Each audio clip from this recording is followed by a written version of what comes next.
In times of turbulence, when wars ravage humanity and the world feel directionless, a new voice slowly emerges on the horizon of the world.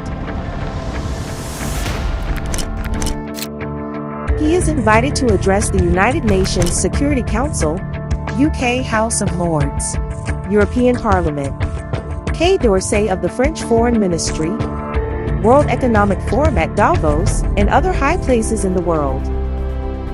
France 24 television channel introduced him recently. Sandeep Waslekar is the president and co-founder of the Mumbai-based Strategic Foresight Group, an international think tank on the global future that has worked with more than 60 countries. He's also the author of several books, including one in the Marathi language, which is now in its 22nd edition. Sandeep Waslekar, thank you very much for being on the interview with us. 22nd edition, that must be a record in India, isn't it? Yes, indeed. More than 15 Nobel laureates in peace and physics have collaborated with Sandeep Waslekar.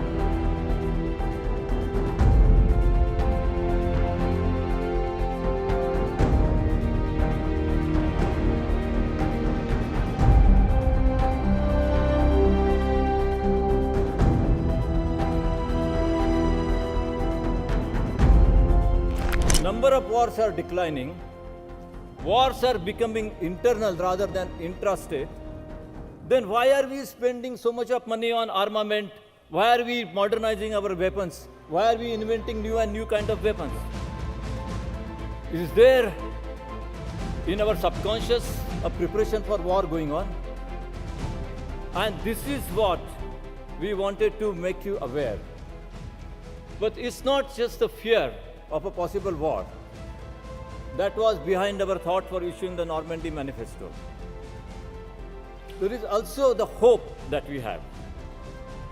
Humanity has shown time and again over thousands of years that human race is resilient.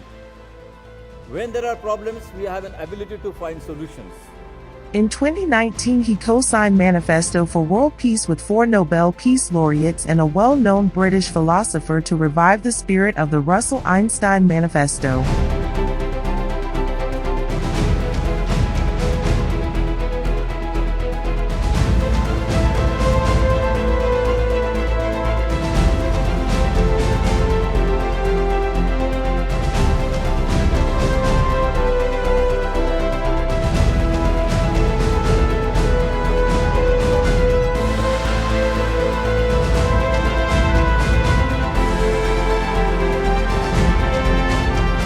Soon afterwards, Sandeep delivered an oration at Oxford University.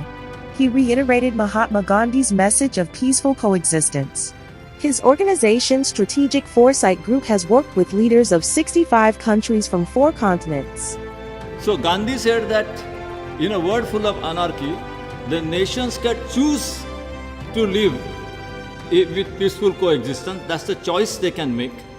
And if they make that choice, they can replace anarchy by cooperation. And it's a matter of choice that the nations make. Many world leaders invite him to discuss how to give a new direction to the governance of the world. These include UN Secretary General Antonio Guterres, former Swedish Prime Minister Stefan Löfven, Prime Minister of Spain Pedro Sanchez, Prince Michael of Kent, Prince Hassan of Jordan, Senegal's President Macky Sall, British leaders Lord Alderdice, and Sir Graham Watson, and many others. Ilmas Fateh Ali, founder and CEO of Strategic Foresight Group, introduces the main initiatives of the organization. Since 2020, Strategic Foresight Group has been working on transforming global governance. We were instrumental in taking water, peace and security to the Security Council. We are working with other organizations to help review the Charter of the United Nations, and we are currently in Geneva chairing the P5 process to bring together the P5 countries to look at issues of nuclear risk reduction. France 24 featured SFG's work on peace and global governance. I just very quickly want to look at your organisation's Strategic Foresight Group and the work that it does in seeking to anticipate problems. How do you go about dealing with that? How do you approach governments? What sort of advice, very briefly, do you give them? Well, basically, we act as a voice of reason.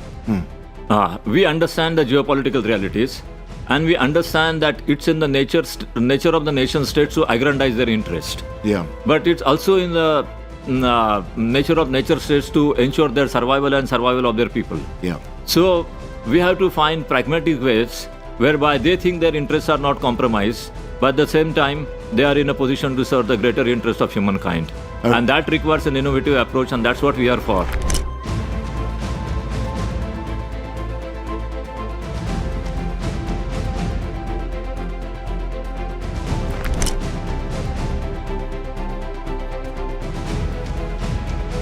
Sandeep Waslekar is the author of a profound book, A World Without War.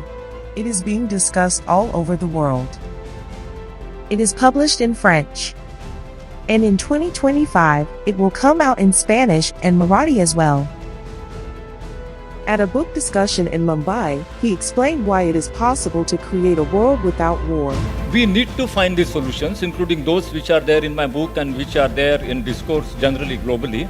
Not only because our survival is at stake, but also because I believe that hope is feasible. Also because I believe that it is possible to turn violence into peace. Also because I believe it is possible to convert darkness into light. It is also because I believe it is possible to move from death to life. It is possible to end wars. It is possible to unite the world. And it is possible to make Vasudhaiva Kutumbakam a living reality. This is not naive idealism. He warns the world about dangers that can end human civilization. We live in the most dangerous epoch in the history of human species. Over the last 75 years, we have accumulated 10,000 nuclear warheads.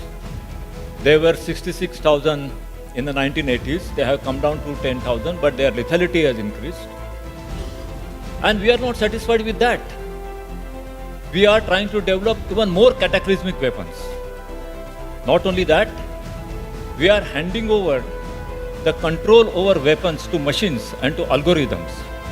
Artificial intelligence is taking over. Hypersonic missiles, deadly pathogen, lethal autonomous weapons. These are the weapons of not only tomorrow, but these are the weapons of this evening. And they both refer to the existential crisis faced by humanity, not only on account of nuclear arms race, but also pandemic and overreach of some of the technologies. And what we have today is that some of these crises, which they have mentioned and one or two others, they are civilizational crises. But our response is very nationalist. There are 193 countries on the roll call of the United Nations. Out of these 193 countries, 23 countries do not have armies or ministries of defense or armament. So 23 countries have completely disarmed themselves. Now that is quite remarkable. That's almost 10% of the membership of the United Nations. We need a global regime to regulate the use of emerging technologies in their application to the weapons of final destruction or even weapons of mass destruction. We absolutely need a global regime, and I think India and other countries should take a lead in ushering in this regime. And it's in our national self-interest. And I'll tell you why. We were nowhere there when NPT was negotiated. And we ended up having a discriminatory NPT which draws an artificial line on a path of history, and you are on the wrong side of that line. The haves and the have-nots. The haves and the have-nots.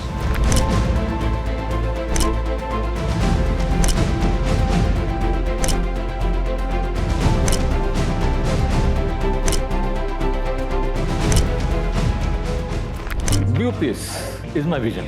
Now what is blue peace? Blue peace is transforming water from a potential source of crisis into a potential instrument of peace and cooperation. How do we look outside the water box? Climate change and new technologies matter. United Nations Security Council convened a meeting on water, peace and security for the first time in history due to the efforts of Strategic Foresight Group. Je donne à présent la parole à M. Sandeep Waslekar. Thank you, Mr. President.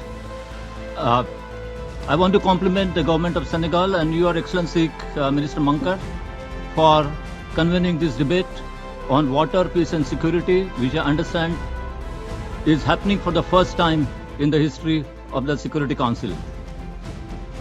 I would like to take this opportunity to address 3 questions. 1. Why should the UN Security Council address the linkage between water, peace and security?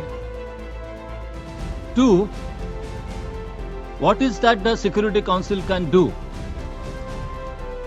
to create a positive relationship between water and peace? And 3. What is that the UN system and the international community can do? The Secretary General, in his briefing, already pointed out how water can be a source of crisis. He also pointed out how water can be a source of cooperation. One of the greatest challenges of our time is how to transform water from a potential source of crisis into a potential instrument of cooperation. Considering that the impact of management of water is not always confined to one region, but there is always a risk that it can have implications for different regions of the world. Considering that there is a positive relationship between water cooperation and comprehensive peace and security, and considering that water can make a useful contribution to the achievement of SDG 16, I urge the Security Council members to apply their mind to see if they can find some unconventional, some unprecedented way to proclaim water as a strategic asset of humanity. In the 2020s, SFG will focus on artificial intelligence, nuclear arms race, UN reforms and issues on the frontier of the global agenda.